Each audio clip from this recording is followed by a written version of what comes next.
Hello and welcome back to another video in the world of Monster Hunter. Today is all about appreciation, because quite simply the appreciation event starts on the 26th, and I would just like to let Capcom know that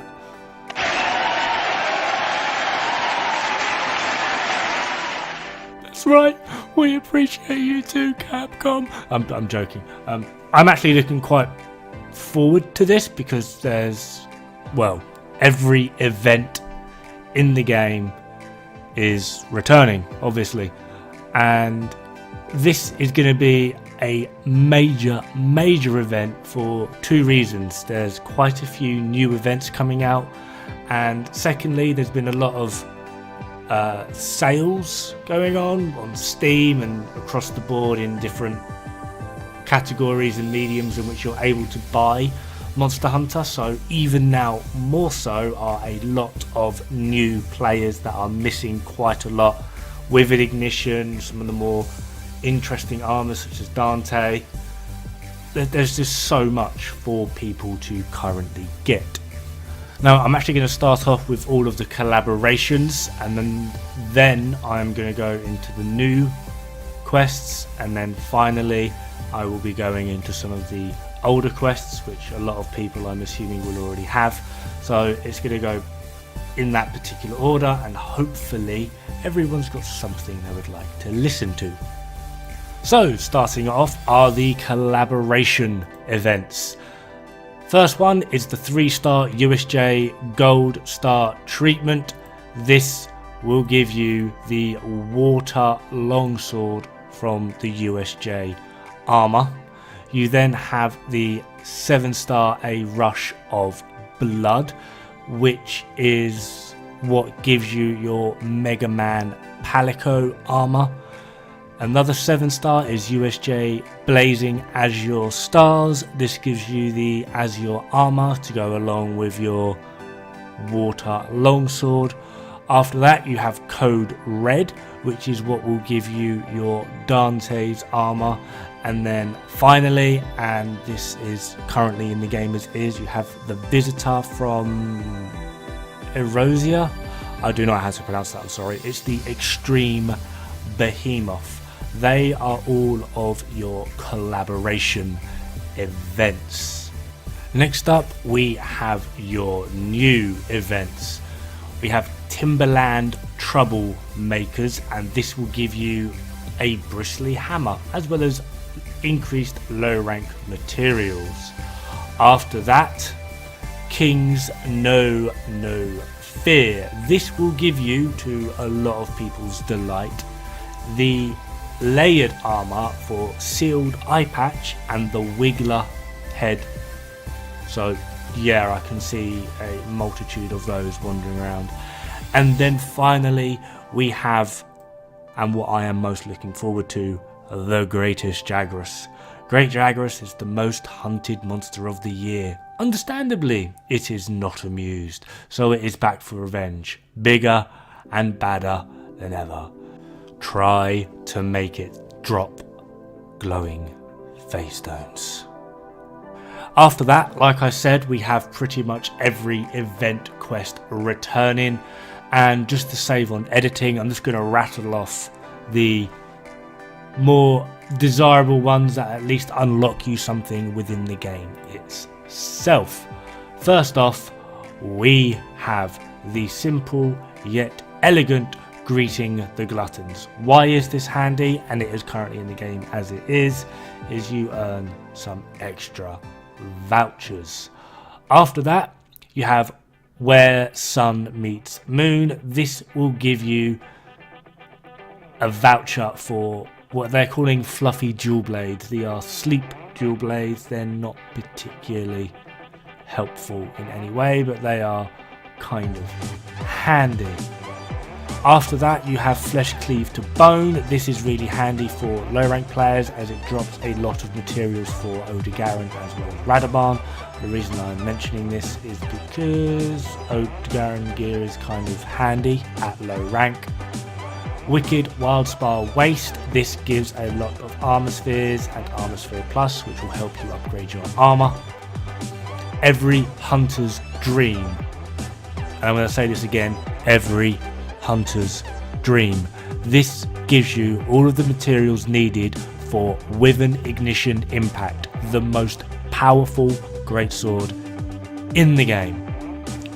After that, you have Scrapping the Shamos. This gives a rather unique piece of armor, which is the Sealed Eye Patch Alpha.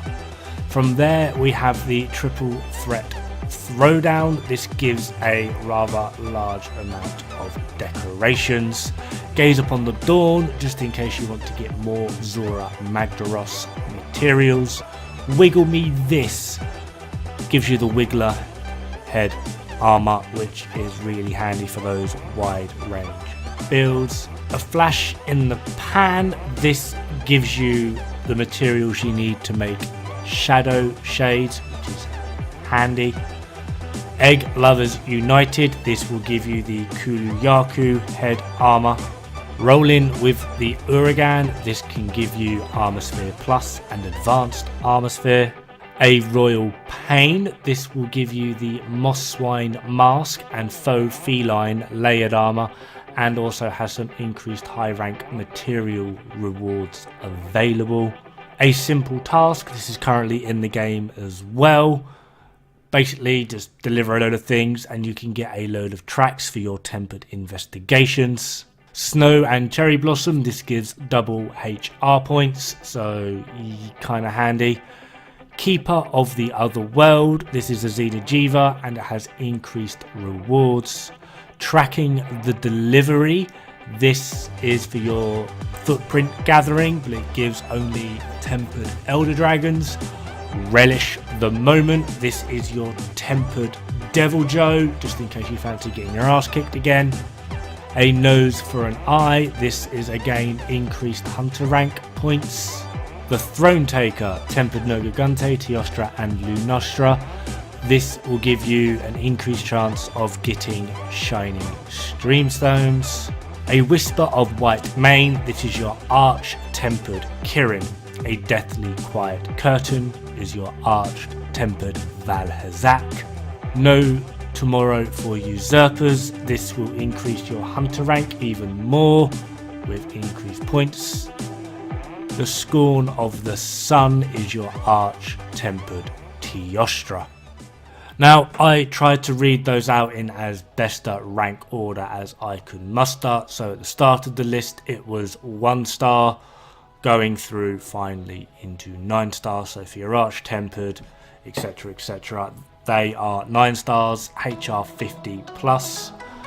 In the middle, you're looking for the transition between low rank and high rank, and at the start of it, including every hunter's dream for those that are going to be going for that, which I really do recommend you do, that is a low rank quest, so it is really handy. Obviously at the moment I didn't really do a video on it because I didn't really see much point. We do have effectively tempered Behemoth, the Extremoth as a lot of people will call it, currently in the game. This will give you Glamour Prism as well as a few titles and shiny things that make you sort of go, oh yeah, look what I did. The Glamour Prism is used for the Draken layered armor, which is actually really nice considering it is a very powerful set.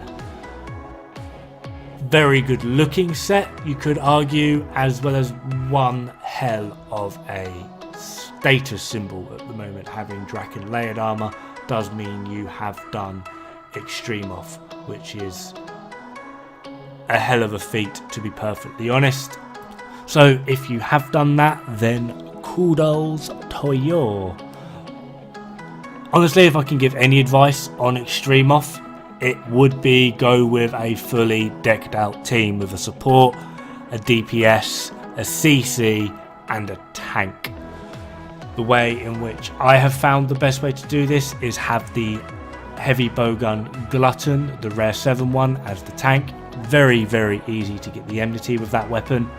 For the CC, the Magda Gemitus heavy bowgun. This is very handy for your status build up, especially in phase 3. I do recommend keeping all of the ailments out of it. until you get to phase 3. Start off by putting it to sleep, put some bombs down, Wyvern snipe to wake it up, and then immediately put some stickies into its face. From there, proceed to paralysis spam while going absolutely crazy with the old paralysis shots, trying to keep it as immobile as possible, just so that you're able to do maximum DPS without having to run around in a circle, worry about healing, or having the monster run you over, which does happen a lot, especially with the ability spam, because you're trying to get away from tornadoes, meteors, everything. For support, I actually recommend going sword and shield, utilizing the Styx sword and shield from Lunostra, mainly because the blast proc is really handy for that extra bit of damage, as well as you don't have to sharpen as much, so it just means that you can, not have to sharpen. Spamming the mounting attack as well as potions is always handy, and if you do get a mount, hold on, don't stab it and bring it down, let your team bring it down, particularly if you do have the heavy bowgun. The Magdagemitus, you can just sit in the middle of its weird rampage and cluster like crazy, and yeah, problem solved. As for DPS, I actually quite like having a longsword on my team, because a good longsword player won't get hit due to foresight slash counter, the counter attack, which is really handy. If not, I do recommend one of the OP Taroth Arrow water builds, which is really handy for damage, and also does allow for a few ailments as well, just in case the heavy bowgun is struggling. That is how I have done it. Honestly, I'm completely impressed that people are able to do this thing solo. It is a nightmare to do. Longsword I do recommend, but overall Extreme Behemoth is not to be trifled with. Do not take it lightly. I'd recommend having at least 420 armor, and if you can squeeze in level 3 health boost as well, because he is an absolute nightmare with the one shots, that will be a good start. And I also kind of wish to recommend using weapons that at least give you some form of defense boost. The Kulve Taroth weapons are good for this, and it's also one of the reasons why I did say to use the Magdagemitus, because that does have a defense boost on it. The only one you really would need to worry about of the setup I have just mentioned would be the sword and shield player using Styx, because that doesn't have a defense boost. However, you are playing a support, so just heal yourself, and you're also healing other players at the same time. This is quite handy. Anyway, that is me. Thank you very much for watching. I hope this gives existing and new players something to look forward to. Good luck, have fun, and don't die. Oh yeah, and Kulve Taroth is coming back. Yay! I hate farming that thing, Jesus Christ.